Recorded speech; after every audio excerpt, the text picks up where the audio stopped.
Una característica de la fermentación sería la degradación anaeróbica, en este caso de la glucosa, ¿m? En la que el receptor final de los electrones es una molécula orgánica, que va a ser el producto final de esta fermentación. Otra característica es que es una oxidación parcial o incompleta. Cualquiera de las dos palabras valdrían para selectividad. De la glucosa. La glucosa no se oxida del todo, como si ocurría en la respiración celular. Siempre con la fermentación es una oxidación parcial. Ocurre en deficiencia de oxígeno y por tanto con menor rendimiento energético. Una fermentación ocurre cuando, exactamente, cuando hay una deficiencia de oxígeno. Muchas veces siempre decimos por norma que es en ausencia de oxígeno, ¿vale? Para nosotros, para el examen, lo vamos a tomar como válido, ¿m? Que la fermentación se lleva a cabo pues, cuando se agota, cuando se acaba, cuando no hay oxígeno, pero que técnicamente es cuando las condiciones son deficientes en oxígeno. Entonces, se dice que para que se lleve a cabo la fermentación debe de existir unas condiciones anaeróbicas. Mientras las condiciones sean aerobias, se va a llevar a cabo la respiración celular. Y cuando pues, se agota el oxígeno o cuando hay una deficiencia de oxígeno, entraríamos en anaerobiosis y entonces se podría llevar a cabo la fermentación. Ocurre en el citosol, no ocurre en la mitocondria, como sí que ocurre en la respiración celular. Se llevaría a cabo la degradación completa de la glucosa a piruvato, pues ese piruvato debe de entrar en la mitocondria para terminar de oxidarse. En el caso de la fermentación, ocurre únicamente en el citosol. La lleva a cabo, pues, algunas bacterias, la llevan a cabo algunas bacterias, levaduras, que son hongos. Os recuerdo que bacterias serían células procariotas y ya las levaduras, al ser hongos, serían células eucariotas. Y si os pregunta una célula eucariota que realice la fermentación, ¿vale? Pues tenemos la levadura y no se nos olvide nuestras células musculares, que son células eucariotas y también realizan la fermentación. Bien, la glucólisis es común. La glucólisis es común tanto en la respiración celular, un paso previo, como en la fermentación. Ocurre en el citosol. Entonces, glucólisis se transforma, se oxida la glucosa a piruvato. Y ahora este piruvato, que posee 3 átomos de carbono, pues no continúa, como dice aquí en la diapositiva, no continúa su oxidación en el ciclo de Krebs. Y el receptor final último de los electrones son moléculas orgánicas producidas en la glucólisis. Origina solo 2 ATPs, frente si lo comparamos a la respiración celular, que obteníamos 38 o 36 ATP, depende. Entonces eso sería otra diferencia.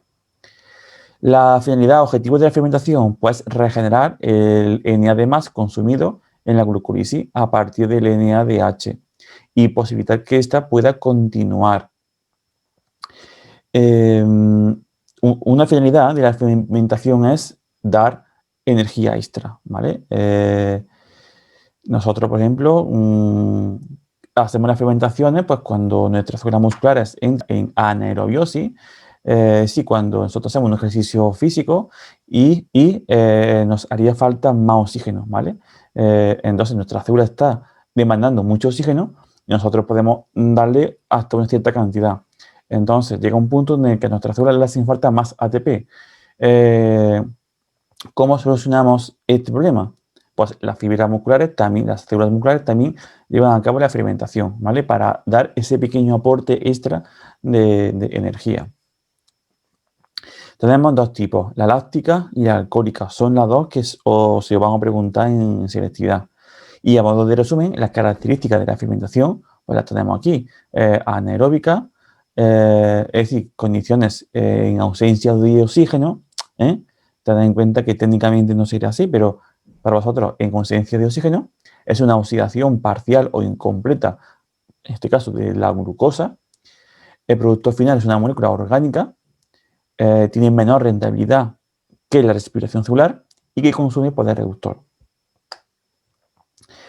La primera sería la fermentación láctica, donde veis que la glucosa, molécula de 6 átomos de carbono, mediante la glucólisis se transforma en 2 moléculas de piruvato. Esto es la glucólisis y ocurre también en citosol y es un paso previo de la fermentación. En este caso, en condiciones anaeróbicas, el piruvato ahora se reduce a lactato.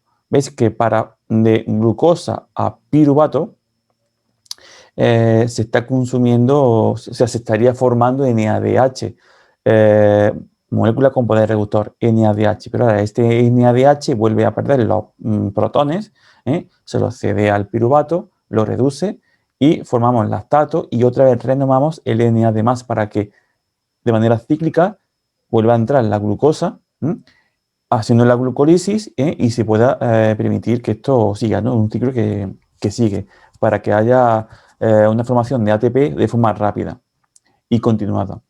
En este caso, el aceptor final de los electrones va a ser el lactato o ácido láctico. Células que lo llevan a cabo las células musculares y, por ejemplo, los microorganismos de la leche, como Lactobacillus y Streptococcus casei. Y bueno, que gracias a esta bacteria, a la fermentación, pues se consigue derivados de la leche, ¿no? Como por ejemplo es el yogur, la cuajada, ¿vale? El queso y estos derivados lácteos.